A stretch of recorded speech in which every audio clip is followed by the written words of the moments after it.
Hey, welcome back. Well, finding a bunch of older movies that I couldn't find originally is a bit of a blessing and a curse. Because it's nice to feel more complete about this project, but at the same time, the really obscure movies seem to be, on average, much worse. So I found here The Night God Screamed, which didn't exist streaming anywhere, and I'm not sure it ever had a physical release either. This came out in 1971, and I was very excited for it for three reasons. First of all, the title is insane, The Night God Screamed. Secondly, the poster is crazy. Look at this face. Like, that face is jarring. That face is creepy. I was looking forward to see how that face would come into play, and was hoping that the face would be in the movie quite a bit. And then thirdly, this came out on Cinemation, and the only other movie that came out on Cinemation that I have seen is one of my favorite 70s horror films ever, I Drink Your Blood, which I think was one of the very first videos I ever reviewed for this. It's kind of funny and a little bit sad that two of the first movies I watched at all for this project were I Drink Your Blood, which is amazing, and The Bird with the Crystal Plumage, which is also amazing. And then since then I have watched so many crappy films, I can't even count all of the bad ones. Oh, actually I can count them and have been keeping count. I think this is like the 79th or 80th or 81st 1971 horror film that I've done a video for, and like 25% of them are good. Like, it's really it's really rough actually, but it's worth it for the good ones. Anyway, this film was directed by Lee Madden, and so I went back and watched two of Lee Madden's previous three films that he had done. One of them is Hell's Angels 69. This was obviously a biker gang film, and it actually featured real Hell's Angels, which is interesting because a lot of biker gang films did actually have real bikers in them. Because it's hard to teach the actors how to ride bikes. Anyway, this had an interesting plot. It was two thugs, thieves, gang criminals, whatever you want to call them. They're brothers. They like make up a fake motorcycle gang and say they're from, I think, Boston. And they show up in Southern California and just like start hanging out with Hell's Angels.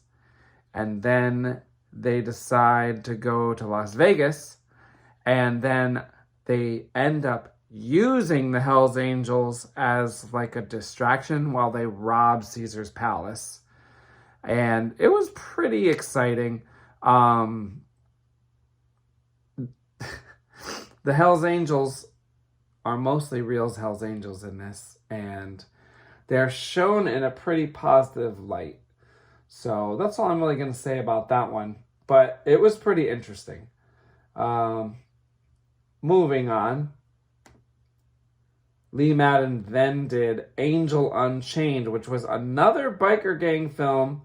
But this one was quite different. So this one was 1970, and at this point there had been a wave of biker gang films for like at least 4 years. I think 66 was when they really started going. And if you look at this poster, you can see not only are there bikers, but there's this guy jumping off a dune buggy. And if you look closely over here, we've got a cowboy on a dune buggy lassoing a woman and a whole bunch of other dune buggies. And so the plot of this, I mean, I loved this one. This one, honestly, this is one of those movies where I feel like I like it more than anybody else. Like, it's not like well-known or highly regarded as a great film, but I thought it was so great. Basically, this guy decides that he doesn't want to be in a biker gang anymore. He's the vice president of the gang, and he is in a giant brawl that takes place at an amusement park. I think, darn, I forget now. It might have been in Arizona. I think it was in Arizona. It's possible it was in Southern California, but I want to say it was in Arizona. It doesn't exist anymore. They have a brawl at this amusement park, including fighting on the rides and even on a wild mouse. And if you have been to various amusement parks, a wild mouse is like kind of like a roller coaster, but it only seats 4, and it has really sharp turns. So the rival gangs are fighting while like standing in a moving wild mouse, which I feel like is extremely dangerous if you've ever been on one.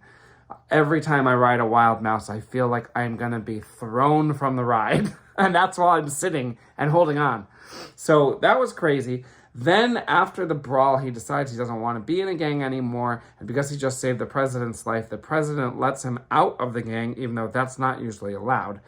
Then he decides he's going to like ride his motorcycle, and he starts riding, and he encounters a hippie commune, and he decides to stay with the hippie commune. But the thing is, he encounters them because he goes to get gas, and there's these cowboys, except they're like not real cowboys. They're just like Arizona assholes. And they like terrorize these hippies. Like, actually, no, that's just too strong of a word. They bully these hippies at the gas station. And then the biker vice president, who's not in a gang anymore, sticks up for him. His name is Angel, by the way. That's why it's called Angel Unchained. It's not called Angel Unchained because of Hell's Angels. The character's name is Angel, which is obviously like cashing in on Hell's Angels without actually featuring Hell's Angels, which is kind of interesting. Anyway, he ends up like saving these hippies from the cowboy bullies, and then he goes back to their commune with them, and then while he's there, all these cowboys show up in dune buggies, and they wreck the farm so that the hippies like are having trouble. And while they're wrecking the farm, Angel grabs a pitchfork and like severely stabs one of the cowboys. And then the cowboys vow revenge, and they say they're going to come back and like destroy the hippie commune. And then the hippies ask Angel if he can get his old biker gang buddies to protect them. So he gets them, and then they move into the commune and cause huge problems for the hippies. So you've got hippies, bikers, cowboys, and like all 3 of these groups don't get along. And there's a lot of brawls and a lot of fights and a lot of bikes and a lot of dune buggies. And it was exciting the whole time. And the story was coherent and the acting was pretty good.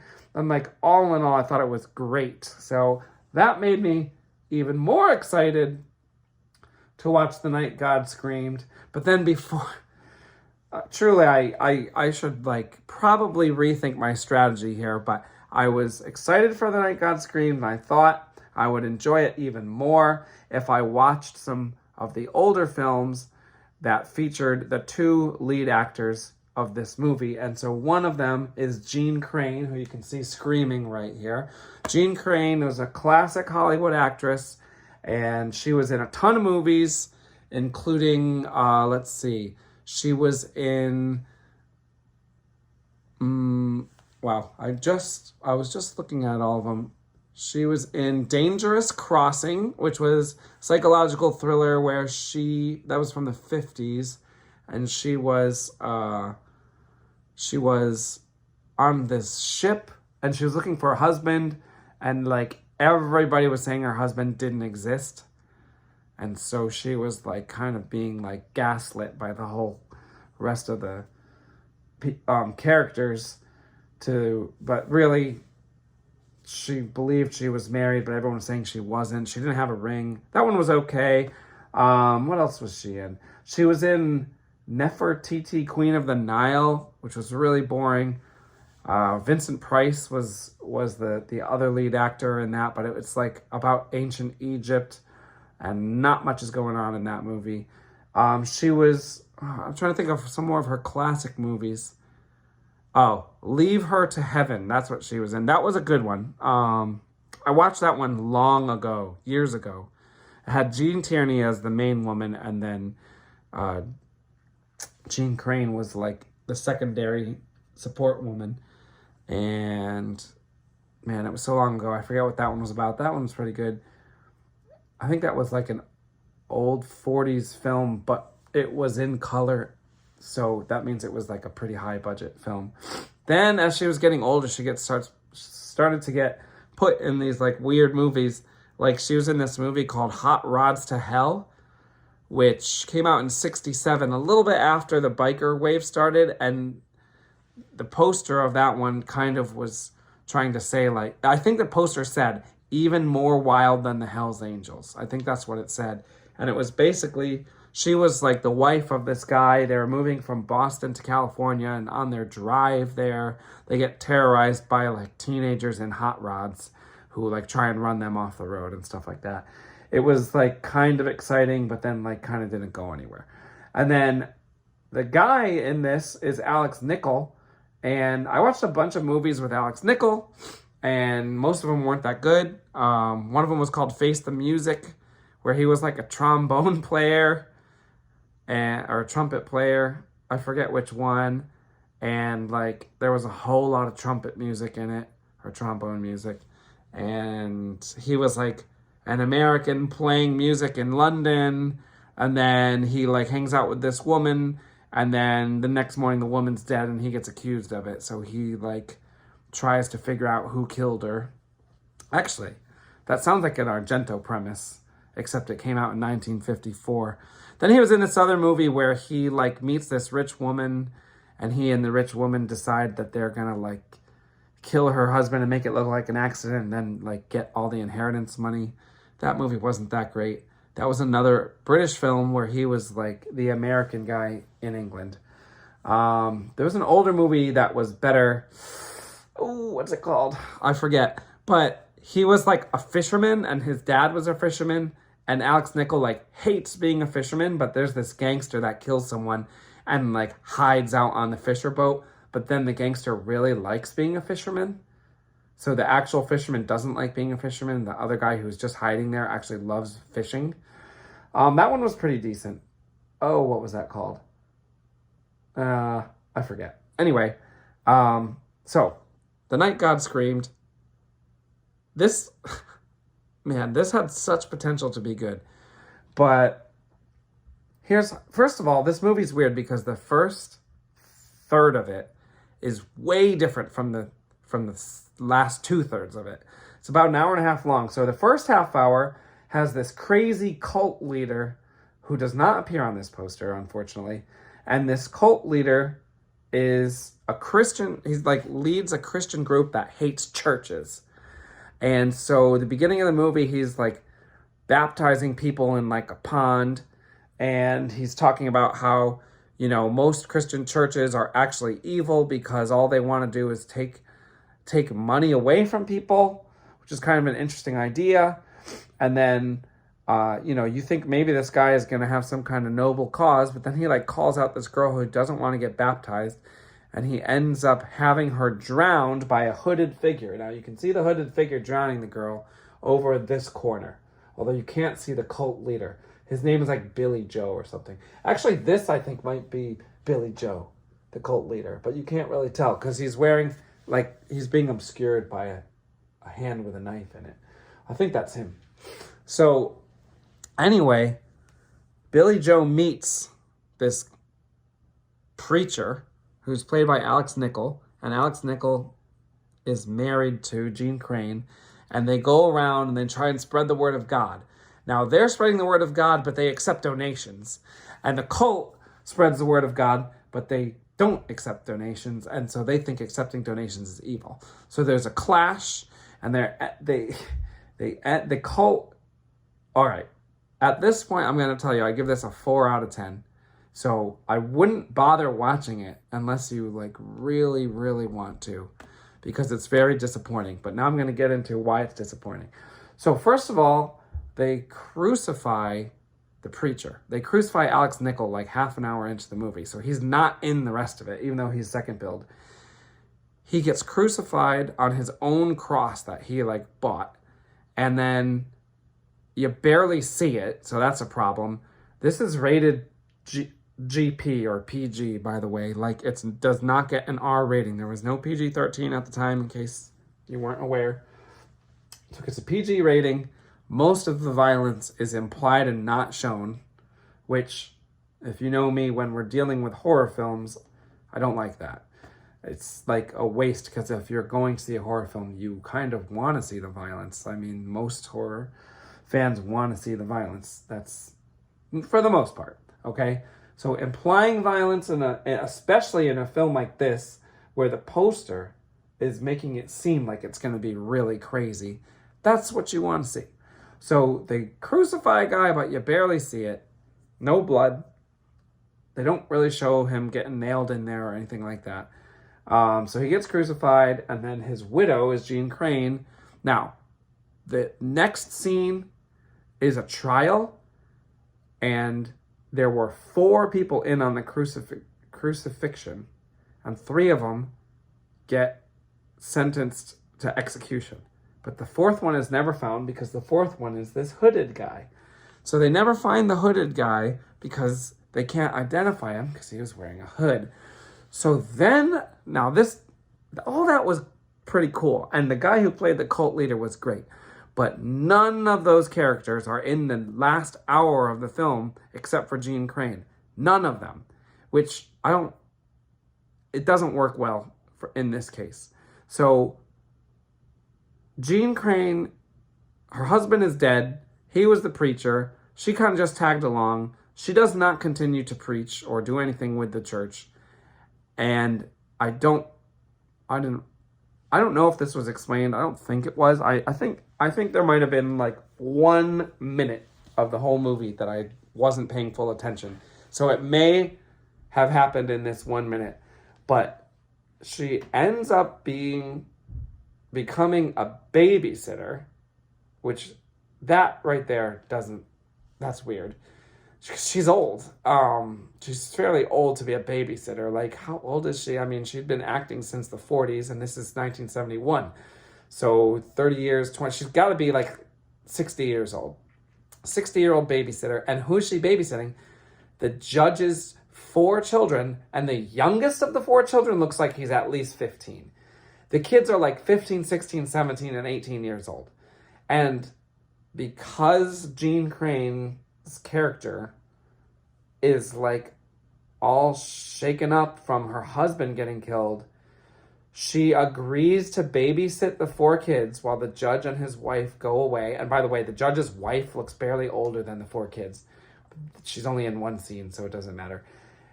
She says, I'll babysit them, but I'm too like anxious to have the kids coming and going from the house all weekend. So the deal is none of the kids are allowed to go out of the house. And so that is a ridiculous premise for the second half of the movie, because the kids are fully teenagers, and one of them has a very important tennis tournament. It's the biggest tournament of the year, and he's not allowed to go because like the babysitter is anxious. That is so stupid. So basically, the rest of the movie is her babysitting 4 nearly adult children, and then they get terrorized by the hooded guy, and he threatens to kill them all. He threatens to kill Jean Crane plus all the kids in revenge for having his comrades executed. Although you don't know that they're executed, but they got sentenced to execution. So now the most disappointing part is the plot twist / killer reveal. So if you don't want to hear this get spoiled, I guess you can turn it off. You can watch this. It's bootlegged on YouTube right now. I don't think there's any legal way to watch it. As far as I know, I don't think this ever got put out on DVD. VHS maybe. So anyway, the plot reveal is that the hooded killer never even came to the house, and instead the 4 kids were just pranking Jean Crane in the whole last hour of the movie. So the killers that crucified her husband never even return. And what is this face, you may be wondering? Well, the kids just took a mask and put it on like a scarecrow and put it in the lawn. You see this face for about 3 seconds in the entire movie. So disappointing. This scene up here doesn't happen. 99.5% sure this does not happen, this scene up here. Here it looks like this guy in this crazy mask is going to kill Jean Crane. But I don't think that happened. The movie is really poorly lit. There's a lot of really dark scenes in a house. It's like nighttime, no lights, and they just filmed it like that. Like, so, you know, and then it's like bootlegged on YouTube, so that doesn't help because the quality is very poor. I would say it is below VHS quality. It's very poor quality. So you can't see what's going on. I do not think this part happened. So you see this mask briefly. Actually, to be honest, the moment when you see the mask is suspenseful and actually a little bit scary. She like goes up because at the time you think it's a human in a hood, and then like there's almost no lighting, and then when you kind of get a little bit of lighting, you see that face, and it's kind of scary. But then you realize it's just on a scarecrow. It's not even on a person. At the moment, I thought if this scarecrow starts moving or something, that is going to be sick. But that doesn't happen. So basically, they're using this face to get people to come to the theater and watch the movie. And it's essentially not even in the movie. That's very disappointing. You don't see any of the violence. And then at the end, the whole stalker thing is just a prank anyway. And they do accidentally kill her at the end. Spoiler. They accidentally kill her because she falls down the stairs. And it looked like they made Jean Crane really fall down a full flight of stairs. I mean, hopefully that was a stunt woman, because kicking this classic Hollywood actress who had dozens of films as the leading lady under her belt, kicking her down the stairs when she's in her 60s is really almost offensive. But yeah, so that's it. I will say the music was pretty decent, but I give it a 4 out of 10 because there's like no payoff, basically. You don't really get almost any excitement, and Jean Crane is past her prime, and so is Alex Nichol, although he's barely in it. Best part of the whole movie is the cult leader, who's only in the first half hour. He has some crazy line delivery and is a good actor, and unfortunately, he has no other film credits other than this. I forget his name, but he is not in anything else. So, I don't even know if Cinemation... I don't know if you can read that. It says Cinemation right here. I think Cinemation... I think these are the only 2 horror films. This and I Drink Your Blood. I think they're the only 2 American horror films that Cinemation released. They did also release some foreign films that they just imported, so that really doesn't count. It's not the same. Yeah, I think that's it. So that's a longer video than this movie really deserves, but there was actually a lot of history because there were 2 Hollywood classic actors, plus Lee Madden had some good films under his belt, especially Angel Unchained. So that's The Night God Screamed. I was looking forward to watching this movie for years, and I finally found it and was excited, but it was a dud. All right, we'll see you next time.